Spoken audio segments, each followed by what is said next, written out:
नमस्कार, मी डॉक्टर स्वप्नील भालेकर, नेत्ररोग तज्ञ, vision care centre, super speciality I hospital, Shirur. आजकाल माध्यमांमध्ये चष्मा घालवण्याचा ड्रॉप म्हणून एका ड्रॉपची खूप चर्चा आहे। अनेक लोकांची त्याबद्दल विचारणा झाली। खूप लोकांनी खरंच हा ड्रॉप काम करतो का, चष्मा घालवतो का याविषयी देखील विचारले।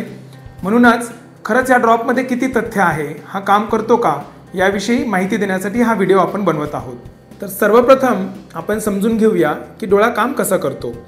तर हा आपला डोळा आहे। हे जे पुढे ट्रान्सपरंट कॉर्निया आहे, ज्याला आपण मराठीमध्ये बुबुळ म्हणतो।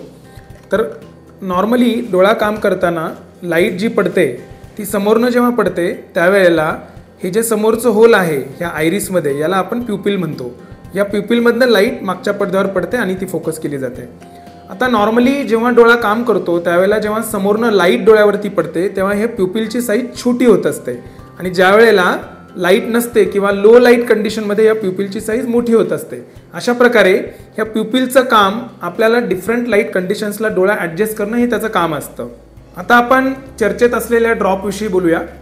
चष्मा घालवण्याचा ड्रॉप म्हणून ज्या प्रकारे सांगितलं जातं तो ड्रॉप बेसिकली पायलोकार्पिन आय ड्रॉप असतो। आता पायलोकार्पिन हे मॉलिक्यूल जे आहे हे कुठलंही नवीन मॉलिक्यूल नाही। अगदी 50-60 वर्षांपेक्षा जास्त वर्षांपासून हा ड्रॉप काचबिंदूच्या रुग्णांमध्ये ट्रीटमेंटसाठी वापरला जातो। त्यामुळे हे कुठलंही ब्रेक थ्रू इनोव्हेशन नाही आहे की हे नवीन कुठलं तरी मॉलिक्यूल आलं आहे आणि तो चष्मा घालवणार आहे। तर हे पायलोकार्पिन करतं काय, तर ही जी डोळ्याचं जे प्युपिल आपण ज्याला बोलतो की जे आतमध्ये जाणारं होल आहे, ॲपर्चर आहे, जसं कॅमेऱ्याचं ॲपर्चर लाईट कंडिशन्स प्रमाणे कमी होत असतं तसं डोळ्याचं देखील बाहुलीची जी साईज आहे ती कमी होत असते। तर हे प्युपिल जे आहे, हा जो पायलोकार्पिन ड्रॉप आहे ह्या प्युपिलची साईज जी आहे ती कमी करतो, त्याला कन्स्ट्रिक्ट करतो, आणि त्यामुळे एका पॉईंटवरती लाईट फोकस होते आणि म्हणून काही पेशंट्समध्ये काही अंशी बिना चष्म्याचं सुद्धा दिसू शकतं। आता हा पायलोकार्पिन जो ड्रॉप आहे हा पूर्वी 2% कॉन्सन्ट्रेशनमध्ये आम्ही वापरतो काचबिंदूच्या रुग्णांच्या ट्रीटमेंटसाठी, परंतु हे जे चष्मा घालवण्यासाठी म्हणून आता जी ॲडव्हर्टाइजमेंट केली जाते त्यामध्ये 1.25% पायलोकार्पिन वापरलं जातं, ज्यामुळे ही जी प्युपिलची साईज जी आहे ही थोडी छोटी होते। स्पेशली 40 नंतर जेव्हा जवळचा चष्मा लागतो आणि त्यावेळेला जेव्हा चष्म्याशिवाय काम चालत नाही त्यावेळेला हा ड्रॉप टाकल्यानंतर काही अंशी त्या पेशंट्सला, त्या रुग्णांना जवळचं दिसू शकतं। परंतु असं काही नाही आहे की 100% त्यांना जवळचं दिसणार आहे किंवा अगदी बारीक फॉन्ट देखील वाचता येऊ शकतो। बऱ्याचशा रुग्णांना हा ड्रॉप टाकल्यानंतर सुद्धा जवळचा बारीक फॉन्ट किंवा पेपरचा फॉन्ट वाचण्यासाठी चष्म्याची गरज पडू शकते। आणि जे 40च्या आधीची लोक आहेत, ज्यांना खूप मोठा मायनस नंबर आहे, खूप मोठा प्लस नंबर आहे, त्या लोकांना देखील काही प्रमाणात त्याचा फायदा होऊ शकतो, परंतु पूर्णपणे नॉर्मल त्यांना दिसू शकत नाही। आता आपण पाहू की हा पायलोकार्पिन ड्रॉप जो चष्मा घालवणारा ड्रॉप म्हणून आपण ज्याविषयी चर्चा करत आहोत, याच्यामुळे जरी थोडाफार प्रमाणात फायदा होत असला तरी साईड इफेक्ट काय होतात किंवा काय प्रॉब्लेम येऊ शकतात। हेडेक की काही प्रमाणात डोकेदुखीसुद्धा या ड्रॉपमुळे होऊ शकते, आणि बऱ्याचशा पेशंटला बऱ्याच अंशी हा ड्रॉप टाकल्यानंतर डोकं दुखण्याचा प्रॉब्लेम होऊ शकतो। लो लाईट कंडिशन्समध्ये ॲडजस्टमेंट म्हणजे आपण समजा संध्याकाळच्या वेळेला ड्रॉप टाकला आणि लो लाईट कंडिशनमध्ये आपण आहोत, अशा वेळेला नॉर्मली आपल्या डोळ्याची जी प्युपिलची साईज आहे ती मोठी होते आणि त्यामुळे आपल्याला जास्तीत जास्त लाईट आत जाते आणि आपण नॉर्मली पाहू शकतो। परंतु पायलोकार्पिन टाकल्यानंतर ही प्युपिलची साईज जेव्हा छोटी होईल त्यावेळेला आपल्याला लो लाईट कंडिशन्समध्ये आपली नजर कमी होऊ शकते। तसेच जेव्हा आपलं फील्ड ऑफ विजन आहे, जसं आपलं फील्ड ऑफ विजन हे पूर्ण आहे, जेव्हा प्युपिलची साईज छोटी होते तेव्हा हे फील्ड ऑफ विजन सुद्धा लिमिटेड होतं, त्यामुळे ड्रायव्हिंगला आपल्याला कधी कधी अडचण येऊ शकते।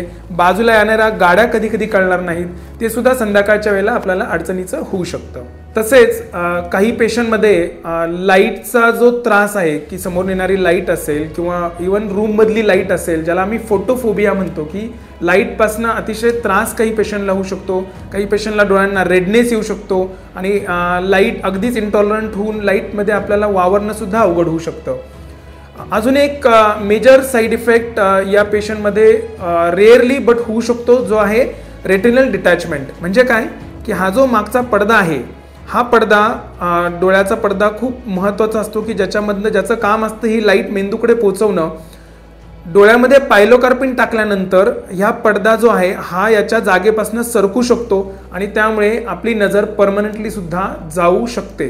आणि ऑलरेडी अमेरिकन जर्नल ऑफ ऑफ्थॉल्मॉलॉजीमध्ये या बाबतीत रिपोर्ट पब्लिश झालेले आहेत की चष्मा वापरायचा नाही म्हणून या प्रकारचे या कॉन्सन्ट्रेशनमध्ये ड्रॉप टाकले गेले आणि त्यानंतर पेशंट्सला रेटिनल डिटॅचमेंट झाली आणि त्यानंतर पेशंटची नजर गेलेली आहे. त्यामुळे हा सुद्धा एक मेजर साईड इफेक्ट याचा होऊ शकतो.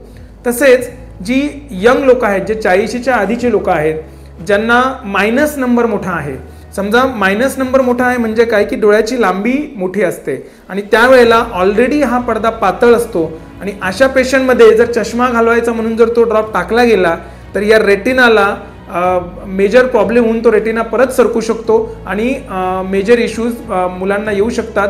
म्हणून मायनस नंबर ज्यांचा मोठा आहे त्यांनी हा ड्रॉप कधीही टाकू नये. आता प्रश्न राहतो की पेशंट्सने काय करायला पाहिजे.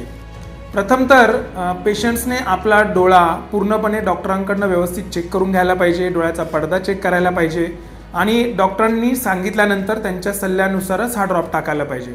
या ड्रॉपचा जो इफेक्ट आहे, जरी हा थोड्या अंशी इफेक्ट करत असला तरी हा टेम्पररी आहे, हा काही परमनंट नाही. त्यामुळे सारखा हा ड्रॉप टाकावा लागणार आहे. त्यामुळे चष्मा घालविणारा ड्रॉप ही देखील काही एक मॅजिकल रेमेडी नाही आहे की ज्याच्यामुळे आता तुमचा चष्मा जाणार आहे आणि तुम्हाला कधीच चष्मा वापरावा लागणार नाही. हे एक टेम्पररी सोल्युशन आहे की तेवढ्यापुरतं तुम्हाला थोड्या अंशी डोळ्यांना जवळचं दिसावं म्हणून हा ड्रॉप टाकला जातो. पण तो देखील ह्याचे जर साईड इफेक्ट आपण विचारात घेतले आणि जर आपण याच्यामुळे होणारे दुष्परिणाम पाहिले तर हा ड्रॉप टाकणं किती सेफ आहे हे आपण आपल्या डॉक्टरांना विचारून घ्यावं आणि मगच हा ड्रॉप आपल्या डोळ्यामध्ये टाकावा.